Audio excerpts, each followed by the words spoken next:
WBAP.com. 7:18 right now. We welcome Congressman Roger Williams for a visit on the program today. Congressman, thank you so much for your time. Well, good. Good to hear you guys. Well, what did you think of the debate last night? It has to be the first question I ask you.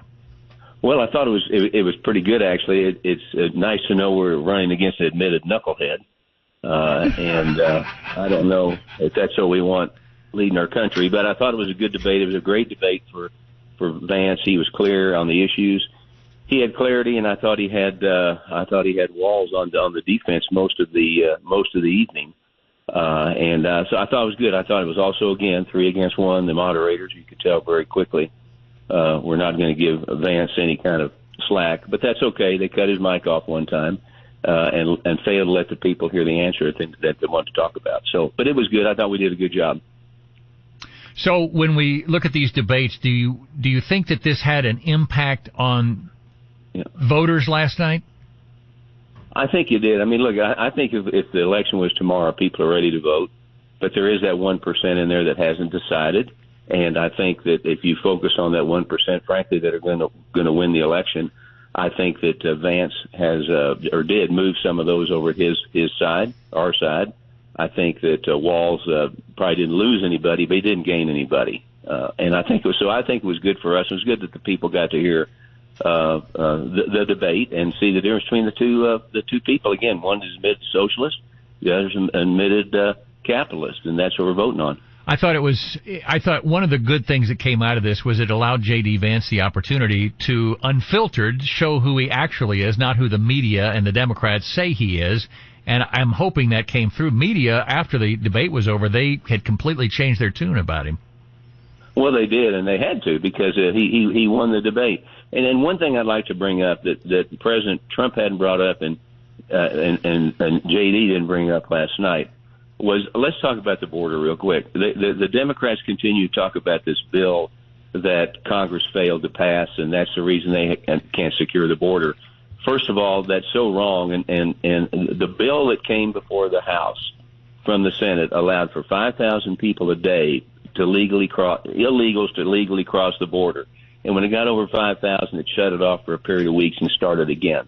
That's the reason we didn't vote for it. And it's not a real border plan. And President Trump hadn't said that, but I know he will. But I think your listeners need to understand that, because that's the main thing that the Democrats want to talk about is we have no border plan. We do, and it's called the wall. It's called the Stay in Mexico policy, which the Supreme Court has given the president the right to go ahead and initiate it himself. So he could do that and eliminate 70% of the border crossings right now. But 5,000 people a day illegals coming in legally is not a border plan that I would ever vote for, or that Congress would. Congressman Roger Williams with us. Congressman, hang on just a moment. It's 7:21. We have to get an update on traffic and weather on the ones now. Here's Monty Cook. I-20 westbound on the Trinity River Bridge, south side of Dallas, right lane taken away, about a 10 or 15 minute back up there to Haymarket Road. I-30 westbound at Irvay, that one's in the left lane. That 45-minute delay remains back to Jim Miller. North Loop 820 westbound unwinding around Marine Creek Parkway from an earlier wreck, now gone. Our next update within 10 minutes with traffic on the ones. I'm Monty Cook, News Talk 820 WBAP, and now on FM at 93.3. From the WBAP Weather Center, another beautiful day shaping up, sunny and warm with a high of 90 this afternoon. Make the most of it. Lows tonight will be down in the 60s again with relatively low humidity. High tomorrow up to 94, 93 on Friday, and high still pretty close to 90 this weekend. Right now, 66 in Dallas, 68 in Fort Worth. From the WBAP Weather Center.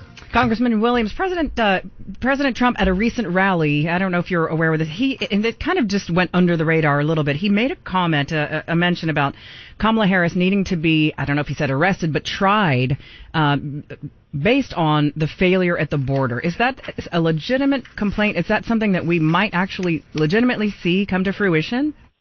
Well, I don't know. I mean, people are so tired of all this litigation. The truth of the matter is she has certainly a dereliction of duty. She was the border czar. She went to the border one time to be in a parking lot in El Paso, Texas. If the Border Patrol, she said, were like the KKK. So she's certainly dereliction of duty. They've let all these people in. They've had the ability, like I say, Stay in Mexico would eliminate 70% of the crossings right now. So I would certainly say dereliction of duty. I don't know if we need to be going as far as the courts and all that sort of thing. We've got an election coming up. We win that, we're in business. I'm going to shift it up on you just a little bit here, Roger, that I would like to see truth in advertising. I am so sick of seeing Colin Allred commercials. I could just throw up. I don't care if he's going to give everybody a scoop of ice cream.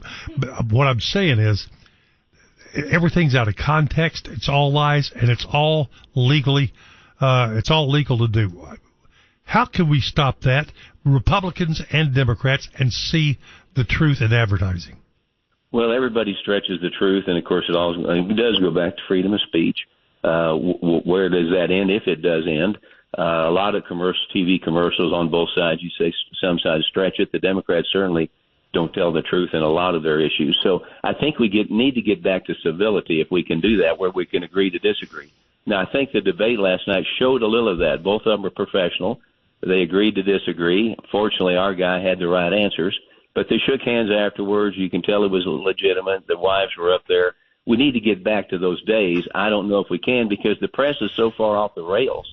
I don't know if they'd let it happen, actually. And finally, to the longshoreman strike, going to be hard to get car parts, people are saying, among other items. The car business, Roger Williams, Chrysler, Jeep, Dodge, and Weatherford. Are you selling automobiles? I think it's a great barometer of how the economy is going. Well, we are selling automobiles, and the fact the interest rates are ticking down is inspiring people to buy. So our business is good. It's not great, but the longshoreman strike shows that we're upside down in this country. I mean, all the president has to do is invoke Taft-Hartley, put these people back to work, negotiate while they're working. But when you look at what's happening in the world, the longshoreman strike, what's happening in Israel, what's happening at the border, what's happening with the hurricanes, we need to get our country together again. It's leadership from the president. He's not doing that. But the longshoreman strike shows how unions basically can stop our economy and food supply, car supply, you name it. But he needs to invoke Taft-Hartley, go to the bargaining table, but they need to be working. This is Congressman Roger Williams. Congressman, thank you so much. We appreciate your time today. Thank you, guys. God bless. Thank you.